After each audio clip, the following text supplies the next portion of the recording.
Assalamualaikum warahmatullahi wabarakatuh. Kita lanjutkan ya, masih di pengantar simulasi komputer dengan topik sistem, meliputi pembahasan pertama pengantar sistem, yang kedua elemen sistem, yang ketiga kompleksivitas sistem, yang keempat variabel sistem. Selamat mengikuti. Rekan-rekan semuanya, berdasarkan pembahasan tentang simulasi yang telah dibahas sebelumnya, dapat disimpulkan bahwa simulasi sangat berhubungan dengan sistem dan model. Pengertian sistem menurut Blanchard tahun 1991 yang dikutip oleh C. Harrell 2004, sistem yang digunakan di sini didefinisikan sebagai kumpulan elemen yang berfungsi secara bersamaan untuk mencapai suatu tujuan yang diinginkan. Kumpulan elemen yang dimaksud merupakan gabungan antara komponen dan elemen yang menjadi satu untuk mencapai tujuan tertentu. Sistem ini menggambarkan suatu kejadian-kejadian dari suatu kondisi yang nyata, seperti tempat dan benda, atau bisa disebut juga dengan seperangkat elemen yang membentuk kumpulan-kumpulan atau prosedur-prosedur pengolahan yang mencapai suatu tujuan, yang mengoperasikan data atau barang untuk menghasilkan informasi atau untuk menyelesaikan suatu saran. Kumpulan elemen dan komponen didasari oleh beberapa unsur, di mana unsur dari elemen dan komponen di sini didasari dengan elemen-elemen yang saling terkait dan bekerja sama dengan sistem untuk mencapai tujuan tersebut. Berdasarkan sudut pandang simulasi, sebuah sistem dapat merupakan gabungan dari entitas, aktivitas, sumber daya, dan kontrol, atau lebih jelasnya bisa dilihat di gambar berikut ya. Elemen ini menggambarkan siapa, apa, di mana, kapan, dan bagaimana proses yang dialami oleh entitas. Entitas merupakan item yang akan diproses dalam sistem seperti produk, pelanggan, dan dokumen. Entitas yang berbeda-beda memiliki karakteristik yang unik dan berbeda seperti biaya, bentuk, prioritas, kualitas, dan kondisi. Entitas dapat dibagi ke dalam beberapa jenis. Pembagian entitas adalah sebagai berikut. Yang pertama, manusia atau bernyawa, seperti pelanggan, pasien, operator, dan lain-lain. Kemudian yang kedua, benda mati atau tidak bernyawa, seperti dokumen, mesin, mobil, dan lain-lain. Kemudian yang ketiga, tidak berwujud, atau seperti panggilan, surat elektronik, dan lain-lain. Entitas di sini merupakan peranan penting di dalam sistem, karena jika tidak ada sekumpulan entitas, maka sistem tidak akan terbentuk, karena sistem terbentuk dari satu data dan dijadikan satu, kemudian dihubungkan agar menghasilkan informasi yang jelas bagi pengguna sistem dari data tersebut. Tahapan kedua dari elemen sistem adalah aktivitas atau kegiatan, di mana Harrell, Ghosh, dan Bowden di dalam bukunya Simulation Using Pro Model mendefinisikan bahwa kegiatan adalah tugas yang dilakukan dalam sistem yang baik secara langsung atau tidak langsung terlibat dalam pengolahan entitas. Kegiatan dimaksudkan juga di mana adanya aktivitas-aktivitas yang dilakukan di dalam sistem seperti pengolahan informasi yang pada dasarnya terbagi atas aktivitas input, proses, dan output. Misalnya memotong bagian pada mesin atau memperbaiki sebuah peralatan. Aktivitas-aktivitas biasanya menghabiskan waktu dan lebih sering melibatkan pengguna sumber daya.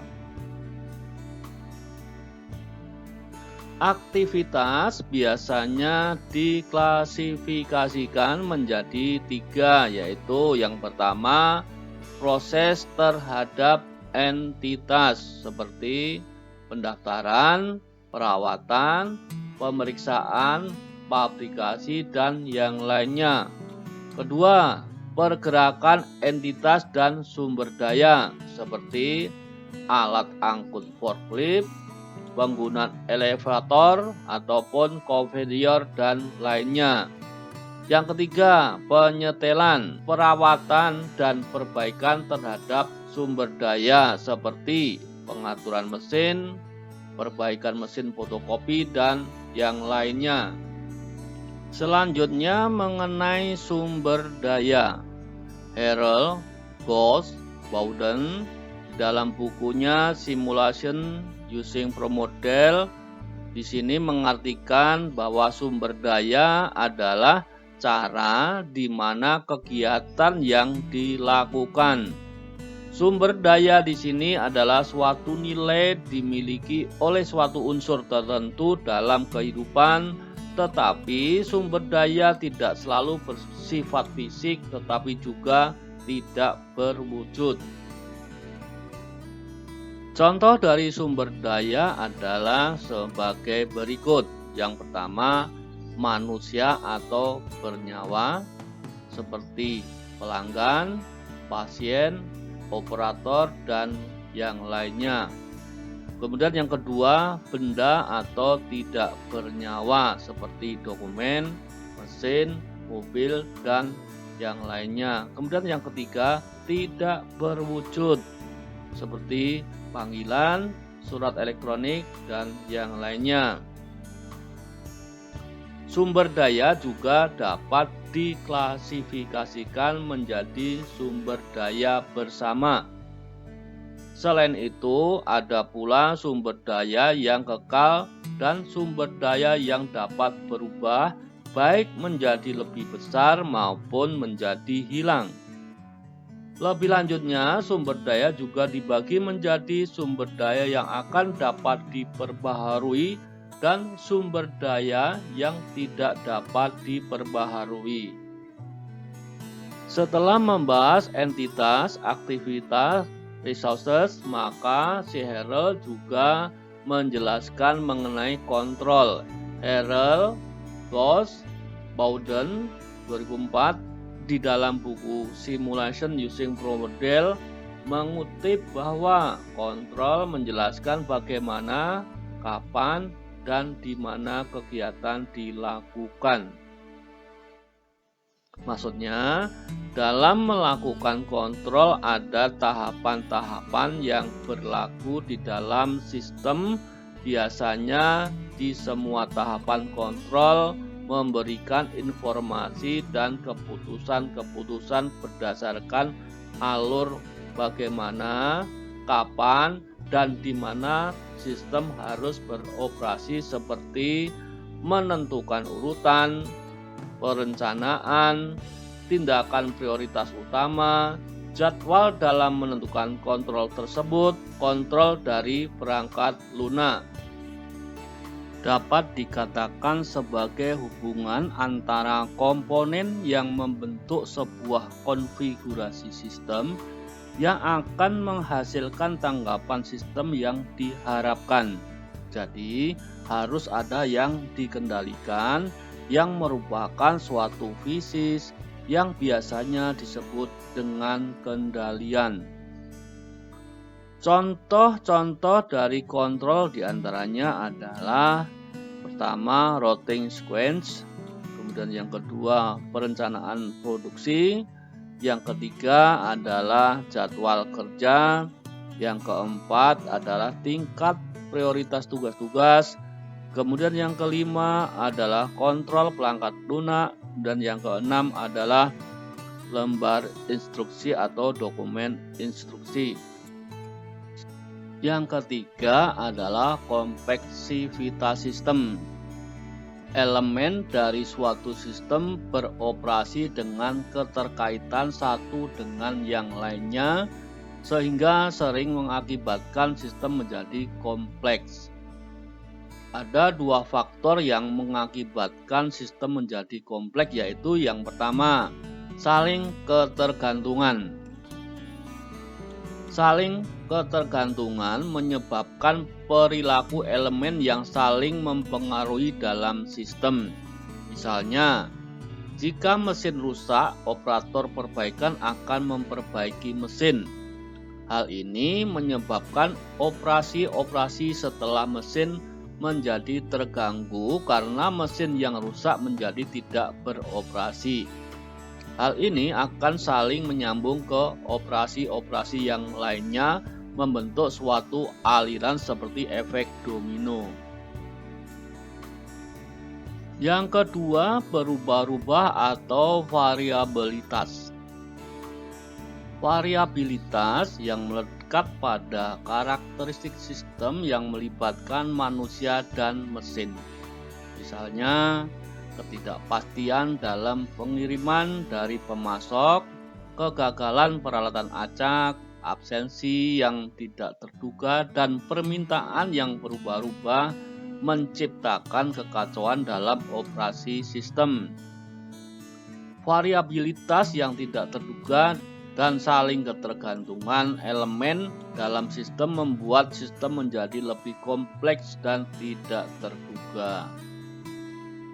Kedua faktor tadi merupakan karakteristik dari manusia ketika membuat sistem. Jadi, setiap manusia memiliki persepsi yang berbeda-beda ketika membuat sistem berdasarkan objek sebenarnya.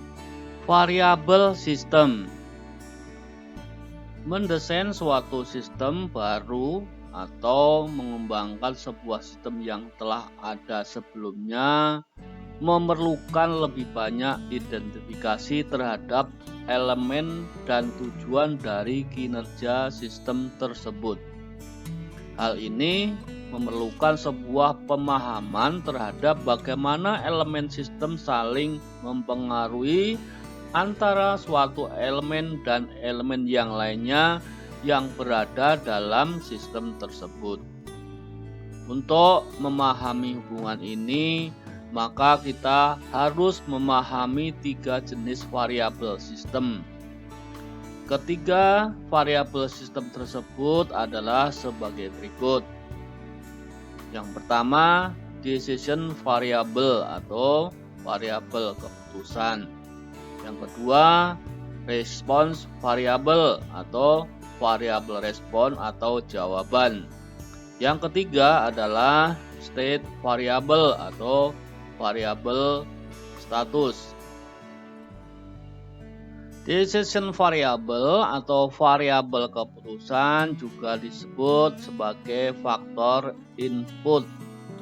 Terkadang disebut juga sebagai variabel independen dalam percobaan. Mengubah nilai-nilai dari variabel independen sistem ini akan mempengaruhi perilaku sistem. Variabel independen dapat berupa variabel yang terkendali maupun variabel yang tidak terkendali, tergantung apakah eksperimen yang dilakukan dapat memanipulasi variabel tersebut. Contoh dari variabel terkendali adalah jumlah operator untuk menetapkan jadwal kerja dilakukan 1 atau 2 shift. Variabel terkendali disebut sebagai variabel keputusan dikarenakan pembuat keputusan atau eksperimen mengontrol nilai-nilai variabel. Sedangkan contoh variabel tidak terkendali adalah waktu tertentu untuk layanan pelanggan atau tingkat kesalahan suatu operasi. Hal yang paling penting untuk dipahami dalam variabel keputusan ini adalah bahwa beberapa variabel yang mudah berubah daripada variabel yang lain. Ketika melakukan eksperimen solusi final, sering didasarkan pada biaya. Maksudnya adalah apakah biaya yang dikeluarkan untuk melakukan perubahan lebih besar daripada biaya yang akan dihasilkan oleh perubahan tersebut. Jika biaya yang dikeluarkan lebih besar, maka keputusannya adalah jangan melakukan perubahan tersebut. Akan tetapi apabila biaya yang dikeluarkan lebih kecil, maka keputusannya adalah lakukan perubahan tersebut. Kemudian respon variabel atau variabel respon. Variabel respon atau kadang-kadang disebut kinerja atau variabel output adalah mengukur kinerja sistem dalam menanggapi atau mengatasi pengaturan terhadap variabel keputusan tertentu. Sebuah variabel respon memungkinkan jumlah entitas diproses untuk suatu periode tertentu, pemanfaatan sumber daya secara merata. Dalam sebuah eksperimen, variabel respon adalah variabel dependen yang tergantung pada pengaturan nilai dari variabel independen. Rekan-rekan semuanya, bahwa eksperimen tidak memanipulasi variabel dependen, tetapi hanya memanipulasi atau merubah variabel independen atau variabel keputusan. Lebih jelasnya, tujuan dalam perencanaan sistem adalah menemukan nilai sesuai terhadap nilai respon atau pengaturan dari variabel keputusan yang memberikan nilai respon yang diinginkan. Kemudian state variable atau variabel status. Variabel status menunjukkan status sistem secara spesifik pada rentang waktu tertentu.